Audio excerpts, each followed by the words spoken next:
will drive the performance requirements and the size of the resulting system to monstrous proportions and expense that will result in systems with highly questionable vulnerability. Now, if North Korea were to launch, it would only launch a short-range missile against South Korea, we believe. And basically, the plan doesn't solve for that.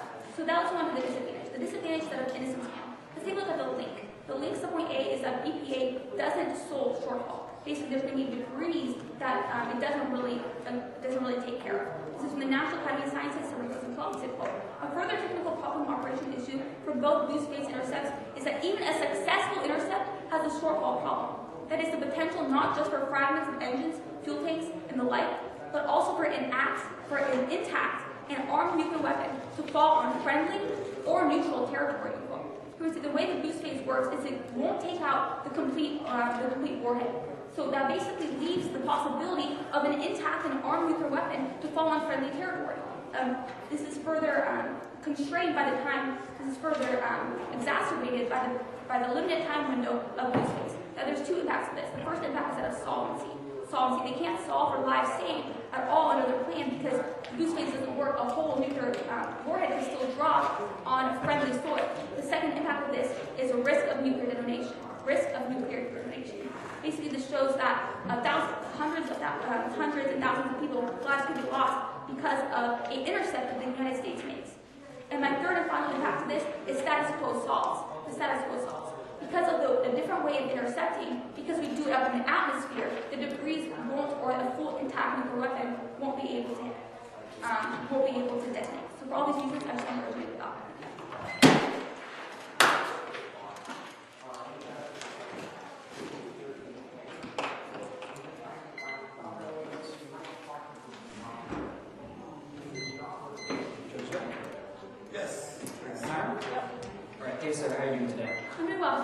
Doing great. Just a couple questions about the speech. First off, could I quickly get your evidence about the drone operators?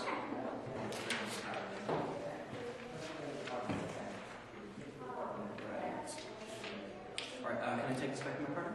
No. Of course you can. Just calling for Anyways, okay, so let's go to the solvency point about timeline that you expanded for your partner. Did you and your partner bring up any evidence about the timeline, or are you just saying that we have to prove the timeline? Basically, this really led on the fact that there's no current interceptor size that is viable to put on a drone. So you need to show us that there's a size of interceptor that is even viable to put on a drone, how those two technologies will interact with each other while the testing goes on. Okay, now all the evidence about the different sizes of interceptors and such, that was all from the NRC report, correct? Let me go to that.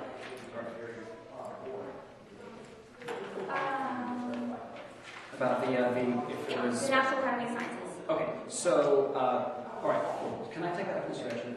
Alright, awesome, thank you. Alright, so I'd like to move to your smoke screen solvency point 7, I believe, of smoke screen. Now, that piece of evidence, it said that the smoke screen would envelop the missile at high altitudes. Now, what did it consider a high altitude? It didn't specify. It didn't specify. Okay, can we have that evidence actually? Alright, so, okay, did you respond to the point that the smoke screen is actually what makes the missile easy to detect because of basically how bright it is? Yeah, I refuted that because of the smoke that comes up, the interceptor can't really detect where the warhead is in that plume of smoke. So we believe it's the exact opposite, that it's, sure you might know the approximate location where it is, but you won't be able to hit it very precisely because of the smoke. Okay, now is it your stance that the drone interceptors, if this was true, is it your stance that the drones would only fire one interceptor for an ICBM and that would be it? They might do more. No, that is your response. Okay, so if they were able to do more, that could probably solve this problem, right? If they were to shoot multiple possible locations. Because of the smoke screen, you have no guarantee again that it's possible. Okay, interesting. All right, let's move on to another question. Now, under your disadvantage of innocence die. Now, this was you are aware that a nuclear weapon, if it doesn't fall in the right place, it won't actually explode, correct? It might detonate. It might detonate? Like this piece of evidence I specifically read, but it could allow for an intact and armed nuclear weapon to fall on friendly or natural territory. Okay, now, isn't it true that a nuclear weapon is programmed in such a way that it doesn't actually explode unless it reaches its intended target? If you brought that up, there's other types of weapons that might explode if it were because the word was. Okay, now why would North Korea use that kind of nuclear weapon that if it fell back on them would explode? Why would North Korea use that instead of a weapon that only explodes its intended target? Well, they're not very experienced in technology. They're actually pretty primitive, so maybe they'll get technology. Alright, interesting. So what is worse, an explosion or debris from a nuclear weapon? I believe an explosion will happen in the status quo. quo because of our mid-course defense. All right, just answering this specific question, what would be worse, an explosion of a nuclear weapon or debris falling from a nuclear weapon? This says that the whole nuclear weapon could fall intact and explode. So it's basically weighing the same thing. Interesting. Actually, can I have that rest? You could have all of it actually, no. Thank you for your questions.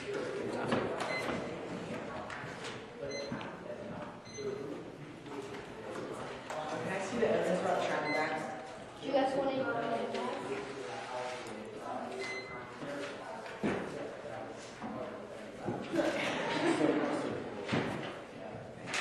That's negative.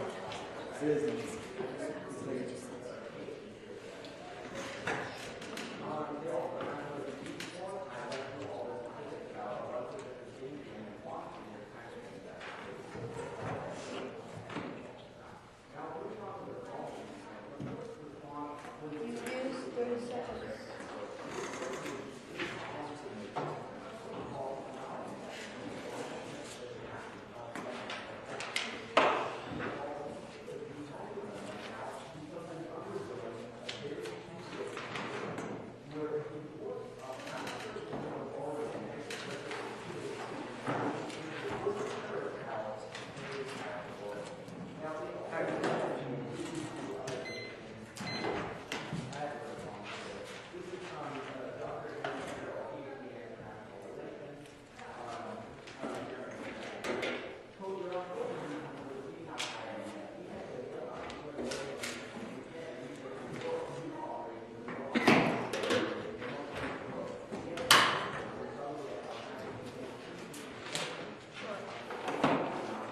Yeah. All right. So ready? Yep, ready? Yes. Awesome. All right. Well, in this speech, we're just going to be looking at two of my arguments I brought up in the first speech, really fleshing them out because they were really just not responded to as well as they could have been in their last speech. And basically, my responses and the dropped arguments I'm going to point out are just going to be pointing out that these two arguments should be enough to win the round for the neighborhood. The two arguments are going to be the solvency of imminent threat and the disadvantage about China. Let's go into, first of all, the solvency of imminent threat. Roman had two responses in his last speech. First said that North Korea is going to get a nuclear weapon in 2015, and that in 18 months our plan basically will be coming about. I have, first of all, two overall responses, which were pointing out the dropped arguments on this point. Number one, he conceded that North Korea is going to shoot as imminently as possible. I cited their exact piece of evidence from the 1AC stating this. This was totally conceded in the last speech by the affirmative team, and their own evidence proves it. They agree that North Korea is going to be shooting as soon as possible. I gave the timeline of the next 2 to 3 months. Now, North Korea does have short-range, basically theater-range ballistic missiles. They will launch these at South Korea and/or Japan in the next 2 to 3 months. This is conceded by the affirmative team. What does this mean? Well, that's my second point, the other drop. My analysis about retaliation. So the second drop is conceded retaliation. Conceded retaliation.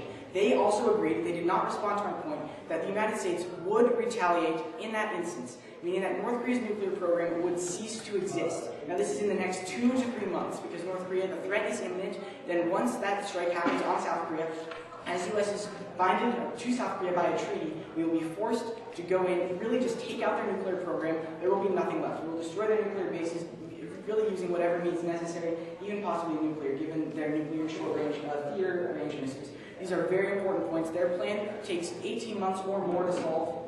Simply can't solve for this.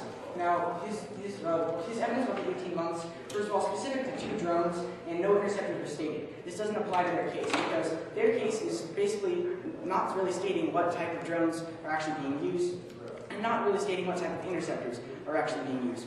Really, in the end, they have to research and determine the best available technology, acquire the drone itself, and decide which interceptor goes best with that. Basically, combine them and then test them again. Basically, their timeline, basically their evidence about timeline was talking about if we already know which types of technology we're going to use, which they don't. So that will double or triple the timeline for their plan. So there's no way their drones can go up, basically in light of the North Korean threat. These 2 drop arguments are very important, and I'd ask that no new responses be brought up by the affirmative team in their next couple speeches. Let's move on to the China disadvantage. I have a couple of responses. Now, Roman had 3 responses in this speech. First of all, he said it was not unique, that relations are already strengthened. First of all, I'd like to point out he dropped my specific analysis under uniqueness, that John Kerry and the new president of China, Xi Jinping, are going to create a new climate for relations. Here's a piece of evidence from Jonathan Gross, Senior Fellow at the Center for Strategic and International Studies, January 8, 2013. Quote, President Barack Obama's appointment of John Kerry as Secretary of State and Chuck Hagel as Secretary of Defense will likely bring a major improvement in U.S.-China relations during the administration's second term. Both Kerry and Hagel supported greater U.S. cooperation with China and favor a diplomatic resolution of conflicts between the two countries, unquote. Now, his only argument for why relations are strained currently is because of North Korea. Now, he didn't have evidence, but I will respond to it anyway. Basically, he said China supports North Korea and that is straining our relations. My response is that China is not very supportive. Over the past few years, China has grown increasingly annoyed with North Korea's actions because they were allies in the past, but North Korea's behavior has basically made China look bad on the international scale to other countries. This is why China has really decreased cooperation and decreased support of them. Really, all that's left is food aid and economic aid. There's no real military cooperation, and since no evidence was brought up, it asks that really no response can be brought up on his argument. Now, his second point was no capability. My response is not my argument. I wasn't saying that China's going to be mad because we're going to shoot down their nuclear missiles or have the capability to. I'm saying China's going to be mad because of the fact that the technology is going to be there that they really don't know anything about. It's a new technology, and we're putting it right on their borders. How would we feel if China stationed a bunch of drones with interceptors and offensive capabilities right up in Canada, right next to our border? That would not go over well, and it would go over really badly with China. You can see that my internal links, my internal link 3, that these tensions that will be created can lead to war. Now let's impact this out. The impact really is a risk of war. Now this wouldn't be just one strike and then retaliation by the US. This would be full-blown nuclear war. This totally subsumes on magnitude because it's way worse than just one nuclear strike. It also subsumes on probability if we win the link arguments because they conceded the internal link 3 that tensions do in fact lead to war. In the end, what you're left with is the affirmative team's plan that they have really conceded can't solve for the problem of North Korea. That's going to be over with in 2 to 3 months. This was conceded by the nuclear team, and really the disadvantage or the risk of the disadvantage with China provides the perfect justification for the negative value. Thanks.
arguments, and I will tell you where those are. First of all, their inherency about the mid-course defense. This was their only offense on the actual system that we have right now. So since they've conceded that throughout the last two speeches, we can see that we have an inadequate defense against North Korea. That was the X-band radar solving, and all of the arguments they had under that. Our defense right now is inadequate. The second couple of things they dropped was first, secondly, the second solvency point of jammers. My partner responded with 3 responses, and they dropped all of those. So jammers are not an issue with the boost phase. Third, they dropped the disadvantage 1 of loss of control, and my partner's 3 arguments under that as well. Now, what this also means, which is going to be critical, is that they conceded the NRC indict. That was a response under the disadvantage 1 of loss of control. The fact that they conceded that NRC report and all of the evidence my partner read, that means that they conceded all of the other things that they read the NRC under for the rest of their points, which I'll bring up in when I talk about those points specifically. So now let's move down to the disadvantage about the Chinese relations. A couple different responses. Now he said that we dropped all of their analysis and that actually it wasn't their argument that we wouldn't be able to defend against them. However, what our evidence actually said was that or what their evidence said rather, is that China is upset with our missile defense every once in a while because it would affect their deterrence. Now what boost phase is fundamentally different in that it doesn't have to do with any other countries but North Korea. The fact that their evidence said China would be upset because it would impact their deterrence is irrelevant in this situation because boost phase is fundamentally different. So we don't actually have that risk of war because this will only affect North Korea's deterrence, not China's. Let's move down to the debris disadvantage that Sarah brought up in her speech. 2 responses. The first one is that the payload is completely destroyed in boost phase. This is from Lieutenant Colonel David Pinsey. He said in 1996, quote, "Our recommended approach is an airborne interceptor missile. It is important to recognize that the warhead is physically destroyed at intercept. Shortfall of an intact nuclear warhead is no longer an issue," unquote. So actually, with the boost phase, airborne interceptors, that's not an issue. Let's move down to the short-range solvency. This was specifically talking what Joe brought up in his speech. Now the issue is that my partner responded by saying 2016 is when they will have the capability to strike the United States. And actually that's been the evidence that they tried to pull through from R1AC, talking about how they would use preemptive strikes as early as they can. That's talking about striking the United States. That's not talking about an actual problem right now with South Korea. That was the contention they made.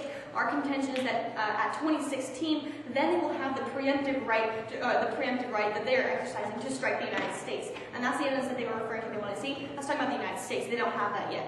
Now let's move down to Sarah's solvency points that she brought up. Starting with solvency 3, that of drone operator shortage. One response is that of new measures. Look at a piece of evidence real quick. This is from the Air Force Association. They said in 2009, quote, "The Air Force is launching a number of new measures to expand UAV capabilities in response to the ever-growing demand.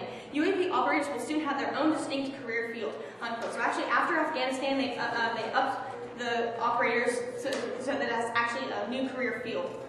Solvency 4 was that of no possible interceptors. I'd like to first point out under this that this did quote the NRC report. They dropped the indict on that, so it's actually not a credible piece of evidence that they read. But secondly, those interceptors do exist. So let's read a piece of evidence real quick from Dean A. Wilkening, my partner quoted before PhD, and he said in 2004, quote, "To achieve reasonable intercept ranges, airborne interceptors should have fly-out speeds of approximately 4 to 6 kilometers per second. UAV deployment would require airborne interceptors with masses of a few hundred kilograms each."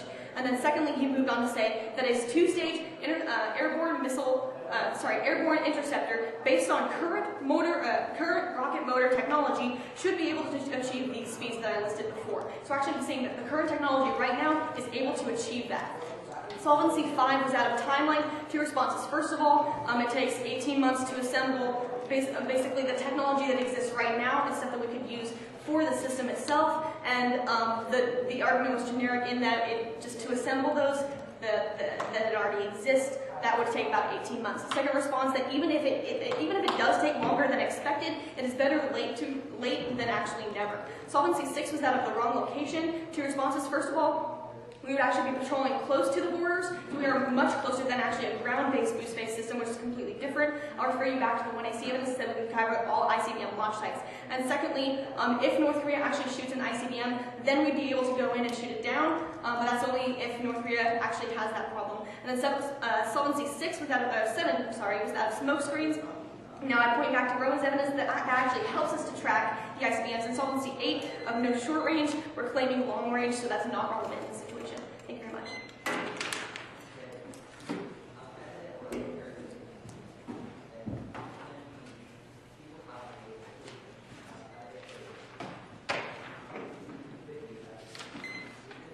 Last question left?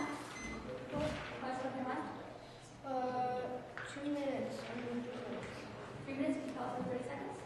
Great.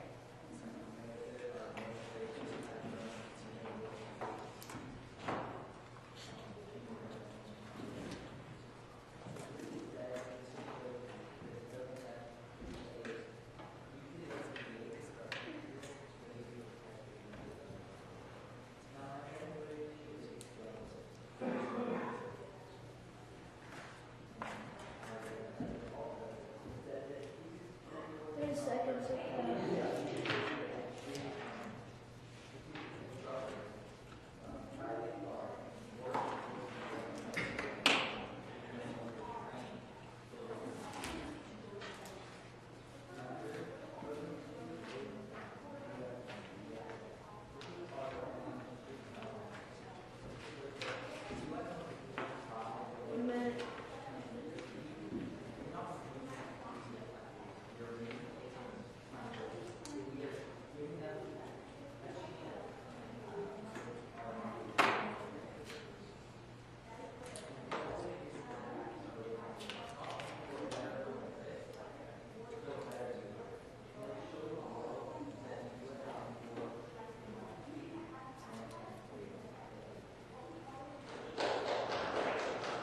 Wait 30 seconds.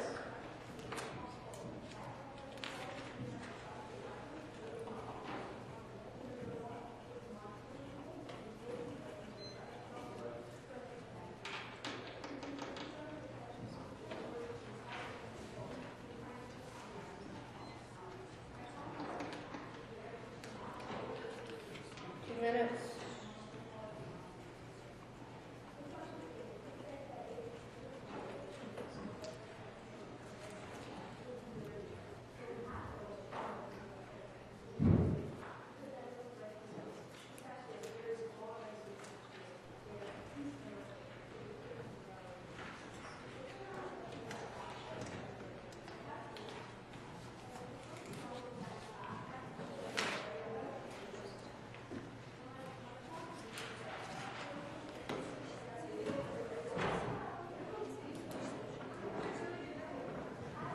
What's 30 seconds?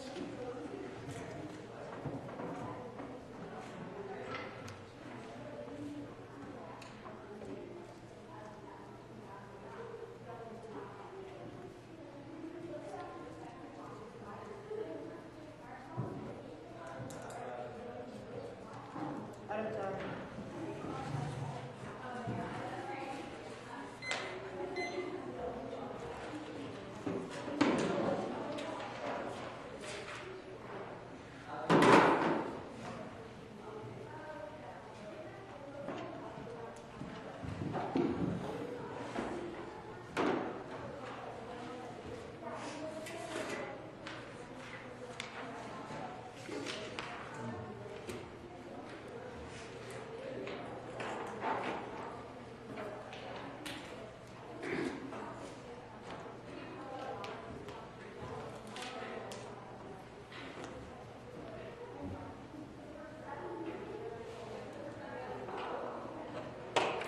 Okay, so are you ready?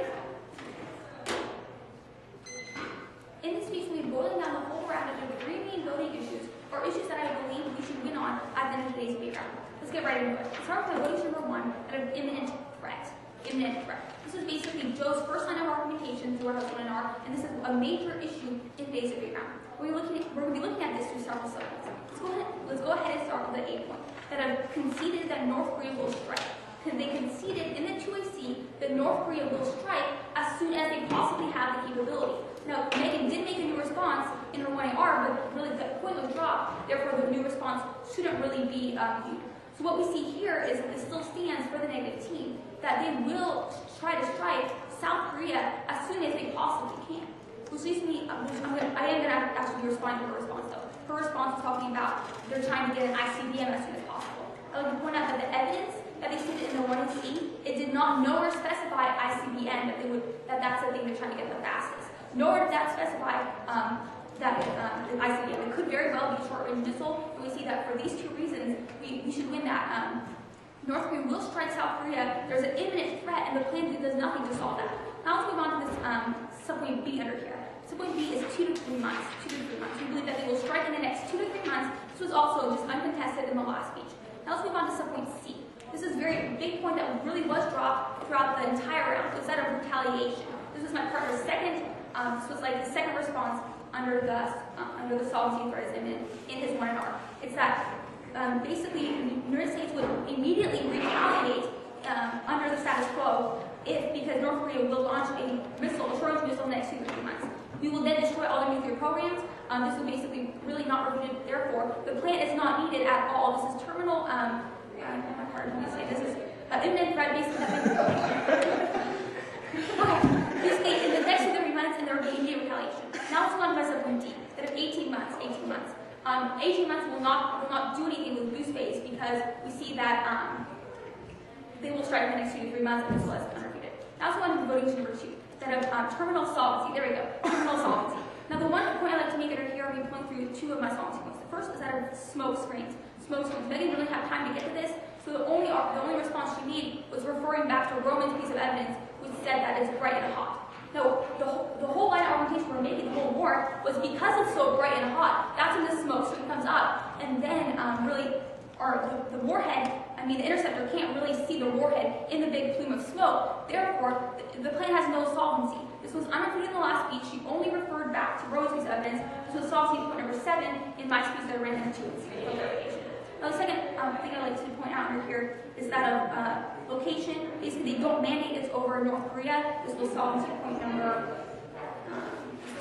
6. They don't mandate it's over North Korea, therefore, they don't have any solvency. They're going to say it's patrolling the borders, but that's not true. It needs to be over North Korea. So basically, with that, let's move on now to the major voting number 3, their risk of disadvantages. Now, we're only going to be going through China. Now, her one major response was that it's fundamental. Okay, this disadvantage number, not the part of China's disadvantage. Her one major response was that it's fundamentally different from other types of missile defense because it's not a deterrent against China specifically. I have 3 responses. My first response is perceptual. China's been against our missile defense programs from the very beginning. It's a perceptual threat. Now, this leads me to my second response. That of new technology. My partner specifically stated in his 1R that this is a new technology, therefore they will ultimately be opposed to it in the first place. Now, this leads me to my third and response we'll be given here, that of sphere of influence. Because we encroach on their sphere of influence, they will be mad. Because they dropped the point about the new technology, this, again, I believe, should flow to the negative team. This new technology, therefore, they have a reason to be angered, like when they didn't have that reason in the past. The impact of this still rings true here. The impact is that of conventional nuclear war, conventional or nuclear war. This would be a doomsday scenario between the two countries. Basically, a full-scale war could happen between the United States and China, and that could escalate to unprecedented levels. So now let's look really at what we have. The probability of North Korea striking South Korea is 100% at this point. Since this argument is conceded in the war, it's conceded in the 1R that my partner made, it's 100% probability that the United States will retaliate after North Korea strikes South Korea in the next 2 to 3 months. Therefore, boost states will not be needed at all in the status quo. The second thing is that of time frame. I believe we win under time frame since it will take more than 18 months to deploy their technology, and North Korea will strike South Korea in the next 2 to 3 months. And then for the issue of magnitude, I believe that we have the biggest magnitude of full-scale war between China and the United States because China will be ultimately angered. Now, they can't weigh the issue of the United States designating a nuclear weapon versus China because we already know that the states will not be there. All these reasons I've urged ended up.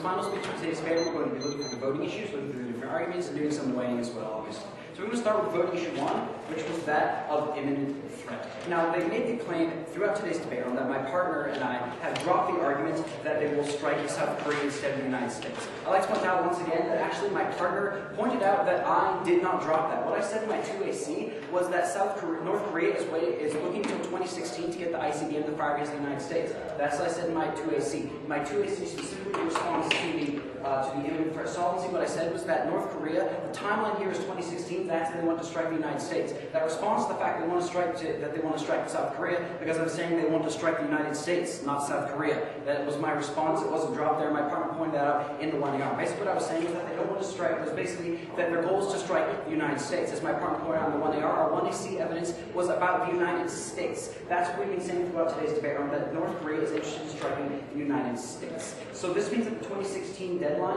the 2016 timeline, does apply according to my 2AC and my partner's 1AR responses. This means that all the other arguments simply don't happen because they're all contingent on North Korea striking South Korea. But as I said in my speech, North Korea's goal is to strike the United States. We said that in both, basically throughout every speech that we've made in today's debate, we said they want to strike the United States. This means the other arguments here simply don't apply. 18 months is more than enough time to get the boost phase. Basically, it's more than enough time before 2016. That timeline does apply. Let's go to voting issue 2, terminal solvency. Now, there were, I believe, 2 solvency points that she brought through here. The first was of the smoke screen. Basically, what she said was that the smoke screen is the reason why, the brightness is the reason why it's really hard for the interceptors to do that. And my partner pointed back to the 2AC responses that we're not responding to, so let's go to the responses again.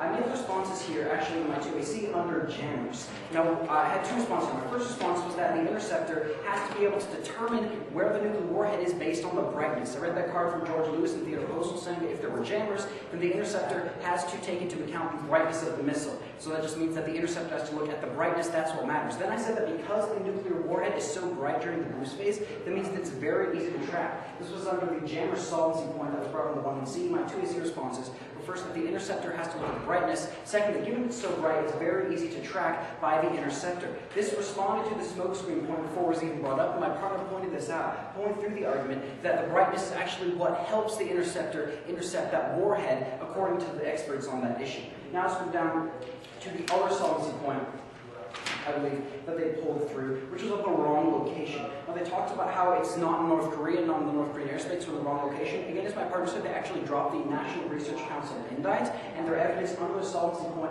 as my partner said, was from the National Research Council. Let me just reread you the indictment. I read my 2AC just so that would refresh your memory. It was from David Wright, PhD, referenced the opinion of Richard Garland, PhD, October last year. They said the National Research Council report has garnered a lot of criticism, much of it at the technical level. Richard Garland has weighed in with criticism of the report in several key areas. He questions the report's assertions about boost phase defense, noting that the report conflicts with several other technical studies on boost phase defense, but that has not explained why its conclusions differ. I read this card back in my 2AC in response to the disadvantage 1 of loss of control. This wasn't responded to by the negative team, which means that they have to see that the NRC report simply is not true. That was the only card they read under the solvency point 6 of wrong location. As my partner said, that as we've been seeing throughout today's debate, the NRC report simply doesn't stand up, so this solvency point doesn't apply. Additionally, as my partner said in her speech, we can go into North Korea's airspace to shoot down the missile if the ICBM was launched. We can go into the airspace, shoot that down when the time comes. My partner said that in her speech in response. Now, starting with the voting issue 3, which is that of disadvantage risk. The only disadvantage they pulled through was the China one. They dropped the degrees disadvantage, so that's simply not an issue in today's debate. The disadvantage that they did pull through was that of Chinese relations. They looked at 3 responses. The perceptual side of things, they said it's new technology and sphere of influence. I'll pull through my partner's argument. My partner said that according to the negative team's own evidence, when China doesn't like missile defense is when it affects their deterrent. That's what the negative team's evidence said according to my partner. And this drone missile defense system will have absolutely no effect on China's deterrent because it has no capability against that country. So thus, according to the negative team's evidence that it only is bad if it affects China's deterrent, our plan is simply not an issue because it does not do that. Now we're down to the voting issue of the affirmative team, which is basically that of lives saved. If you look at the end of the day, given mid-course as dropped by the negative team, the mid-course defense we have right now doesn't work, and ICBM being launched against the United States is guaranteed to hit us if you vote for the negative team, which wins on magnitude and reversibility, given that nuclear weapon hitting the United States is massive, and reversibility given life is irreversible. If you vote negative, there's a 100% chance of nuclear weapon hitting the United States because we do not have a mid-course system available, whereas our plan will protect the United States from that. We'll be able to robust, effective missile defense system in place, and that has been proven by us. So as a vote for the affirmative team in today's event. Thank you.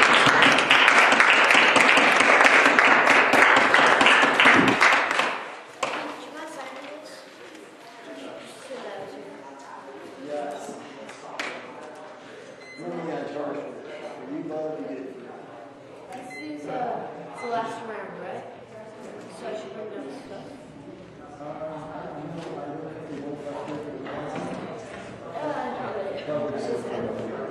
Thanks for having me. Thanks for having me. Thanks for having me. Thank you. Thanks, sir. Thanks, sir. Hey, I'm not allowed to give you guys feedback. What the heck? Can I just say you guys did an excellent job? Definitely. Really, really impressed by you guys represent Washington really, really well. And I just want you guys to know that. Very impressed. Very impressed. I'd love to give you guys some specific things. So maybe what I can do is just write my email on the ballot and you guys can talk to me more. Maybe once I turn this in. You know, I'm actually done with this tournament once I turn this ballot in. So if you guys are still hanging out, Wait outside the ballot room. okay, let me put it this way. I'm not saying to do that. I'm not saying to do that. But if you happen to be in a strategic location after my ballot and my commitment to this tournament is over, which is at the point I end this tournament, this ballot, because I won't get it more. And you were to potentially ask me questions that related to events that transpired in the last hour, I may or may not confirm or deny certain questions that you ask me, but it might be to your best interest or in strategic planning. We get what you're saying. In the most couched terms possible. There you go. That's what I'm suggesting. All right. Well, good job, you guys. Definitely impressed by what I saw. Definitely. Good job. You guys can do well in all of it. You'd be a lot of the options. You probably have a shot at doing at least one more tournaments. Do you think I'm too far-fetched by saying that? I think you like with the community college teams. Yeah, for sure. They would definitely wreck Junior. Have a good chance. Yeah, oh yeah. I think you definitely do, which is awesome. Which means you're way ahead where I was at your age. And at that point of my scholastic career. It took me a good year in college to get that good.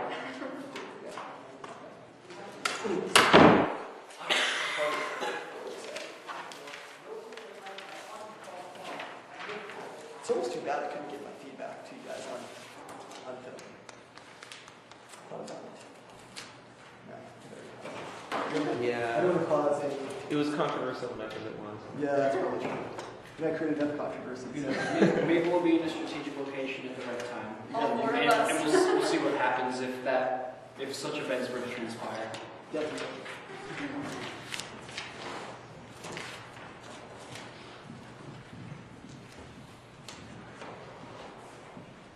Oh, actually, you know what? Can I see your 1NC activity real quick? Yeah, I want to take a look at some.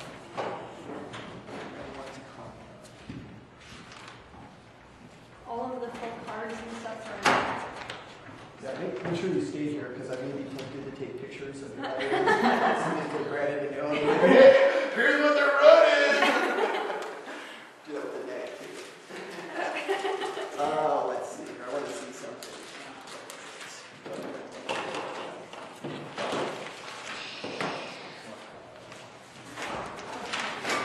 I should stop the video. Oh. Oh, I didn't start recording. No, just kidding.